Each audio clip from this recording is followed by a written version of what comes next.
Iya, saya minta tolong ya. Apa namanya?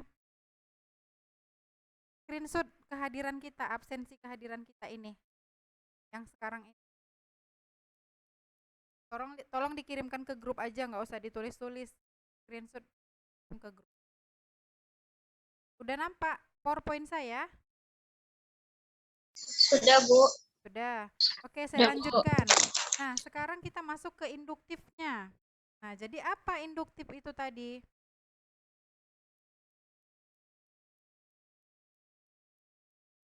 Nah, kalau si induktif ini, bahasa Inggrisnya dia disebut dengan inductive reasoning. Nah, inductive reasoning ini pendekatan untuk berpikir secara logis dengan membuat pernyataan umum ya, ini pernyataan, tadi peristiwa. Tadi si deduktif peristiwa umum, sekarang pernyataan umum. Ingat, saya ulang sekali lagi. Induktif ini bahasa Inggrisnya itu disebut inductive reasoning. Pengertiannya adalah pendekatan yang berpikir logis. Yang berpikir logis dengan membuat pernyataan umum dari hal-hal spesifik yang terjadi sebelumnya. Yang terjadi sebelumnya. Titik. Tentunya kemampuan ini terkait erat dengan kemampuan berpikir kritis. Pernah nggak melihat orang berpikir kritis, kawan-kawan, teman-teman? Berpikir kritis dia, kritis sekali kawan ini kalau berpikir. Oke, mungkin karena ini masih semester baru belum ketemu ya teman yang seperti itu. Nanti kalau udah di semester-semester akhir pasti ketemu dengan berpikir kritis itu dianya sebenarnya udah dapet maksud yang dia tanya itu, tapi dia kurang puas. Kemudian dia tanya terus, nggak pernah putus jawabannya. Dia berpikirnya nggak pernah selesai gitu loh, maksudnya ya, nanya terus. Tapi sebenarnya dia tuh udah selesai pertanyaannya, tapi tetap diputar-putar balikan sama dia. Itu contoh orang yang berpikir kritis sekali pemikir. Tuh, biasanya sih itu dalam perkuliahan, di dalam bangku kuliah itu sering terjadi ketika presentasi ke sesama teman. Saya rasa mungkin ini karena masih semester baru kan, mungkin belum ketemu teman yang seperti itu. Oke, saya lanjutkan. Orang-orang dengan kemampuan yang berpikir kritis ini dapat mencari atau menganalisis pola yang ada untuk mengembangkan strategi serta keputusan tepat ke depannya.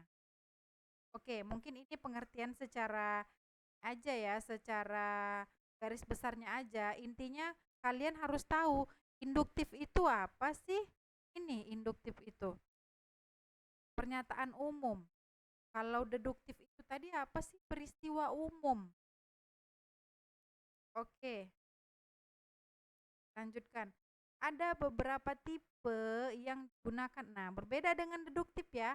Kalau deduktif itu tadi kan lebih kepada penarikan kesimpulan, logisme silogismenya. Kalau ini dia tidak ada silogisme. Ini tipe yang digunakan ketika melakukan penalaran induktif. Dia lebih kepada tipe-tipenya, klaster-klasternya yang mana. Pertama itu generalisasi induktif. Nah, tipe generalisasi induktif ini kamu melihat sebuah bukti dari berbagai situasi yang pernah terjadi dan mirip dengan situasi yang dihadapi sekarang. Kemudian, dari kumpulan bukti-bukti tersebut, kamu bisa menarik kesimpulan untuk kemudian membuat sebuah keputusan. Oke, dapat ya maknanya. Saya ulangi sekali lagi, tipe generalisasi induktif. Contohnya gini, kamu melihat sebuah bukti dari berbagai situasi yang pernah terjadi, sebelumnya dan mirip dengan situasi yang kamu hadapi sekarang. Jadi uh, pernyataan kejadian situasi yang pernah terjadi sebelumnya mirip dengan keadaan yang hadapi sekarang. Kemudian yang dulu dengan yang sekarang, kamu menggunakan bukti-bukti yang dulu tanggal berapa ya? Yang dulu kasusnya kayak mana? Oh, yang dulu kasus yang dulu itu banyak. Contohnya ini contoh ya. Kasus yang zaman dahulu itu orang tua banyak melakukan seks bebas kepada anaknya sendiri. Itu kasus yang dulu. Kasus yang sekarang masih sama, mirip dengan keadaan-keadaan yang sekarang. Banyak ayah yang tega atau rela memperkosa anaknya sendiri, putrinya sendiri. Mirip, sama kan? Kemudian ketika kamu sudah melihat kesenjangan itu, kamu mengumpulkan bukti-bukti. Bukti-bukti zaman dulu apa? Mungkin kurangnya pemahaman. Sekarang apa? Mungkin kurangnya tingkat pendidikan orang tua. Mungkin orang tua terlalu banyak memegang gadget dan lain sebagainya. Nah, kamu kumpulkan bukti-bukti itu. Setelah kamu kumpulkan bukti-bukti itu, kamu tarik kesimpulan dari bukti-bukti yang sudah kamu kumpulkan tadi untuk membuat kalimat induktifnya. Itu tipe generalisasi induktif. Saya masuk ke induksi statistik.